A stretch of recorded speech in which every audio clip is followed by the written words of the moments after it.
गंदगी बना जानवरों का ठिकाना। आइए देखते हैं इस पर हमारी एक रिपोर्ट। सेक्टर 22 में बसा चौड़ा गांव, जिसकी स्थिति काफी खराब है। हर तरफ गंदगी का अंबार आपको आसानी से नजर आ सकता है।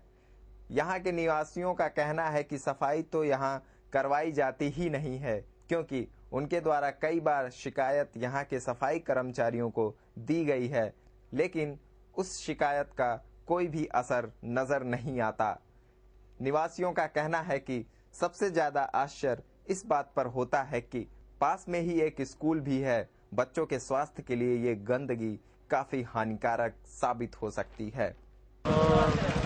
ये जो हमारे स्कूल के सामने इतनी जबरदस्त गंदगी है ताकि बच्चे जब स्कूल की छुट्टी होती है तो उनको हर वक्त खतरा बना रहता है। कई बार कंप्लेंट की है नोएडा अथॉरिटी में, इसकी कोई सुनवाई नहीं है। अगर गौर किया जाए तो आप देखेंगे कि यहाँ आसपास कई घर हैं, लेकिन उन घरों के सामने पड़ी ये गंदगी का ढेर जानवरों का ठिकाना बना हुआ है और गंदगी के साथ सड़क की आवाजाही को भी बाधित कर रहा है। लोगों का मानना है कि खुली नालियों से हर वक्त बदबू भी आती रहती है तथा गंदगी के ऊपर और गंदगी जमा होती रहती है। अगर गांव वालों की सुने तो लगातार ट्रक से गंदगी यहां डाली जाती है और गंदगी का ढेर पहाड़ के रूप में परिवर्तित हो रहा है। इस गंदगी से निजात पाने के लिए निवासी राह देख रहे हैं कि कब ये समस्या दूर होगी। नोएडा सेक्टर 52 में स्थित फनोरवा के अधिकारियों को नोएडा प्राधिकरण ने दुखी कर दिया है।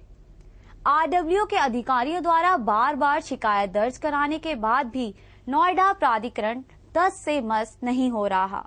आइए देखते हैं इस पर हमारी एक रिपोर्ट। सेक्टर 52 में स्थित फुनरवा का ऑफिस, जहां से 67 सेक्टरों के आरडब्ल्यूए जुड़े हुए हैं। अगर हम गौर करें तो आरडब्ल्यूए के कुछ अधिकारियों का कहना है कि नोएडा अथॉरिटी उन्हें सहयोग नहीं कर रही है। फुनरवा के उपाध्यक्ष का भी यही कहना है कि नोएडा अथॉरिटी इन्हें सहायता प्रदान नहीं कर रही है। फुनरवा के अध्यक्ष ने अपनी कार्यप्रणाली से हमें अवगत तो जरूर किया, लेकिन साथ ही उन्होंने नोएडा अथॉरिटी की ओर एक प्रश्न चिन्ह भी छोड़ दिया है कि आखिर नोएडा अथॉरिटी कब उनकी फरियाद सुनेगी। गांव का ताल्लुक है, जब इसका मतलब है कि जो नोएडा अथॉरिटी अब कुछ अरसे से, कुछ 1-2 साल से जो है एटीट्यूड थोड़ा उनका कोऑपरेटिव नहीं है, हेल्पफुल एटीट्यूड नहीं है। नोएडा अथॉरिटी जो मेनली हमारी सिविक बॉडी है, सिविक कम्युनिटीज की, उनका एटीट्यूड कोई हेल्पफुल नहीं है। वो they are busy in big बड़े बड़े प्रोजेक्ट्स में फ्लाईओवर वगैरह में कर रहे हैं, बट सेक्टर्स तो इग्नोर हो रहे हैं, सेक्टर्स बिल्कुल नेग्लेक्ट हो रहे हैं। सेक्टर्स के प्रॉब्लम की तरफ बहुत कम ध्यान है उनका। नोएडा सेक्टर 52 के आरडब्ल्यूए के मैनेजर की भी यही शिकायत है कि सेक्टर 52 के सी ब्लॉक में पसरी गंदगी को हटाने के लिए कई बार नोएडा अथॉरिटी को शिकायतनामा भेजा गया है, लेकिन हर बार बात वहीं आकर रह जाती है कि आखिर नोएडा अथॉरिटी किसका इंतजार कर रही है। उन्होंने नोएडा अथॉरिटी में एनक्रोचमेंट के अगेंस्ट अपील किया था। तकरीबन 5-6 साल से हमारे यहाँ एनक्रोचमेंट की समस्या बनी हुई है, लेकिन हमारे अपील के रिस्पेक्ट में कोई स्पेशल स्टेप नहीं लिया गया है। अभी एनक्रोचमेंट का मतलब जो प्रॉब्लम है एज इट इज लगभग पड़ा हुआ है, और भी तमाम समस्याएं हैं जिसके संदर्भ में हम लोग स्टेप लिए हैं, लेकिन यह है कि अभी कोई उसका विशेष स्टेप नहीं लिया गया है अथॉरिटी के द्वारा। गौरतलब है कि नोएडा के सभी सेक्टरों के आरडब्ल्यू अधिकारी नोएडा प्राधिकरण से बहुत दुखी हैं और अधिकारियों का कहना है कि पिछले 1-2 सालों से इन्होंने ढिलाई ज्यादा कर दी है और बिजली, पानी, सड़क की समस्या सुनकर आगे की कार्रवाई न करने की बीड़ा उठा ली है। करियर को लेकर आज के युवा बहुत गंभीर हैं। वो अपने काम में जॉब सेटिस्फेक्शन चाहते हैं। वैसे आज के युवाओं के पास जॉब के कई ऑप्शंस हैं और एक जॉब जो ज्यादातर यूथ को अपनी ओर खींच रही है वो है बीपीओ जॉब्स। बीपीओ सेक्टर के आगे बढ़ने से देश भर में काफी जॉब इंक्रीज हो रही हैं, जिस कारण बीपीओ करियर की नजर से महानगरों के युवाओं की पहली पसंद बनता जा रहा है। पर क्या बीपीओ यूथ हेल्थ के दृष्टिकोण से उपयुक्त है?